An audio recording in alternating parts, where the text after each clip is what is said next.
اعوذ باللہ من الشیطان الرجیم، بسم اللہ الرحمن الرحیم۔ سورہ مومن کی 2 آیتیں پڑھ رہا ہوں، آیت نمبر 21، آیت نمبر 22۔ اولم یسیروا فی الارض فینظروا کیف کان عاقبۃ الذین کانوا من قبلہم۔ کیا وہ زمین میں چلے پھرے نہیں؟ کیا وہ دیکھتے کہ کیا انجام ہوا ان لوگوں کا جو ان سے پہلے گزر چکے ہیں؟ کانوا ہم اشد منہم قوۃ وآثارا فی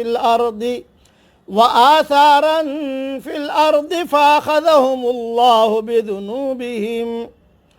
وہ ان سے بہت زیادہ تھے قوت میں اور ان آثار کے اعتبار سے بھی جو انہوں نے زمین میں چھوڑے، پھر اللہ نے ان کے گناہوں پر ان کو پکڑ لیا۔ وَمَا كَانَ لَهُم مِّنَ اللَّهِ مِن وَاقٍ، اور کوئی ان کو اللہ سے بچانے والا نہ تھا۔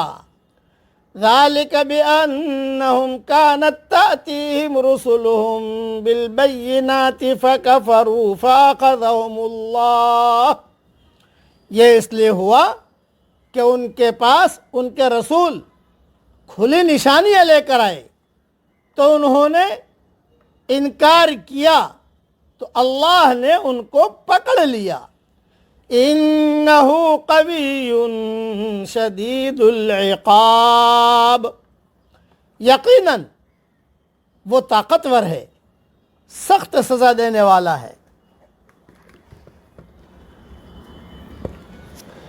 یہ اللہ کی آیتوں کا انکار اور پیغمبروں کی تکذیب اب سلسلہ نبوت اور رسالت تو بند ہے، تاہم آفاق اور انفس میں دنیا کے اندر ہم دیکھ رہے ہیں، آسمان ہے، زمینیں ہیں، تارے ہیں، نہریں ہیں، اور اسی طریقے سے ہوائیں ہیں، موسم کے تقلبات ہیں، رات دن کا آنا جانا ہے، انسانوں کی پیدائش ہے، سب کے روزے کا انتظام، بے شمار آیات الہی بکھری اور پھیلی ہوئی ہیں۔ اس کے علاوہ علماء وعظ کرتے ہیں، اس کے علاوہ کتابیں لکھی جاتی ہیں، اس کے علاوہ دعوت اور تبلیغ کے ذریعے سے علماء اور داعیان حق ان کی وضاحت اور نشاندہی کے لیے موجود ہیں۔ اس کے علاوہ دین کے کام بہت ہو رہے ہیں، آدمی اسے دیکھے، اس کو سنے اور اس کو سن پر جو ہے صحیح راستہ اختیار کرے، غفلت میں نہ گزرے۔ یہ ہمارا سبق، یہ بھی ایک قسم کی دعوت اور تبلیغ ہے۔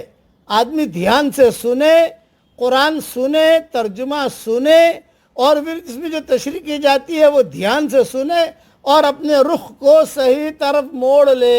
ہمارے والد صاحب رحمۃ اللہ علیہ فرماتے تھے کہ لمحوں نے خطا کی تھی، صدیوں نے سزا پائی۔ ہوائی جہاز اڑانے والا پائلٹ جب ہوائی جہاز اڑاتا ہے، جس منزل پر جاتا ہے، یہ ابا مثال دیتے تھے کہ جب جس منزل پر جاتا ہے تو وہ سوئی رکھتا ہے کہ بھئی یہ مجھے بس اس رخ پر جانا ہے۔ معمولی سا اگر فرق ہو گیا اور وہ پائلٹ سمجھا کہ معمولی سا فرق ہے، کیا فرق پڑتا ہے؟ نہیں، یہ معمولی سا فرق آپ کو جدہ اترنے کے بجائے لندن اتار دے گا۔ اسی طریقے پر دین کا معاملہ ہے، سیدھا آدمی چلے اور اللہ کے احکامات کو پورا کرے۔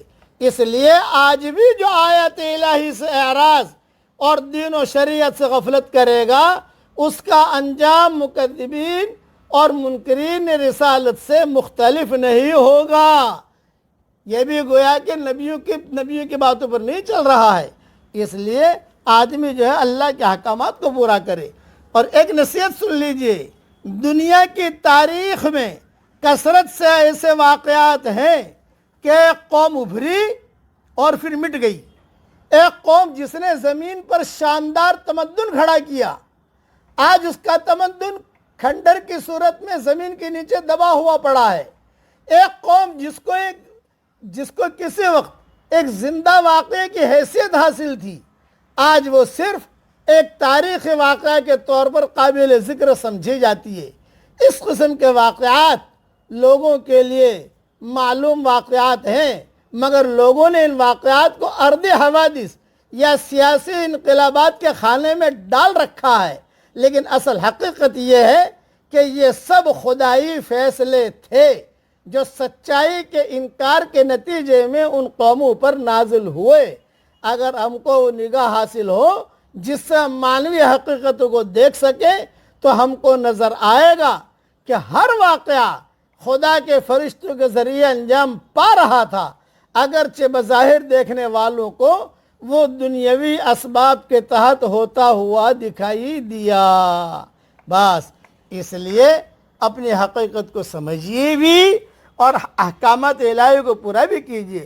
یہ بڑے بڑے بادشاہ گزرے، سکندر ذوالقرنین، جہاں یہ کھنڈرات میں بابل میں جہاں اس کی قبر ہے سکندر ذوالقرنین کی، ایک مرتبہ سفر ہوا، پوچھا گیا بھی کہاں ہے قبر اس کی، تو اس نے کہا کہ بھی یہ میدان میں ہے، کون سی قبر ہے پتہ نہیں ہے، یہ میدان میں وہ ہے لیکن کون سی قبر ہے ہمیں معلوم نہیں ہے۔ چنگیز خان کی قبر کا حال دیکھ لو، اسی طرح ہلاکو خان کی قبر کا حال دیکھ لو، یہ بڑے بڑے گزرے ہیں، ایسے گزرے ہیں جو لوگ انسانوں کے خون پیتے تھے۔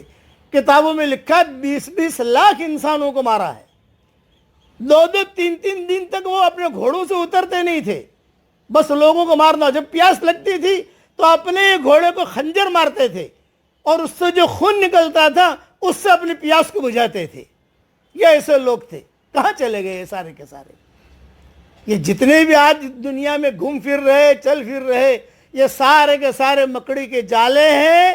اللہ ان مکڑی کے جالوں کو ختم کرے گا، اللہ کا حکم باقی رہے گا، اللہ کا نام باقی رہے گا، اللہ کی قدرت باقی رہے گی، اور اللہ کے فرشتے اور یہ سارے کے سارا نظام اللہ چلا رہا ہے آسمانوں سے، اس پر ہمارا یقین ہو، اسی کی دعوت ہو، گھروں میں اسی کے مذاکرے ہوں۔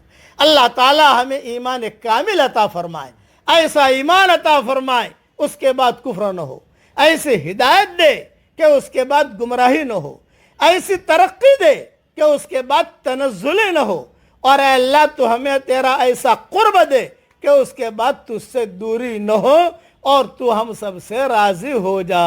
آمین۔ وآخر دعوانا ان الحمدللہ رب العالمین۔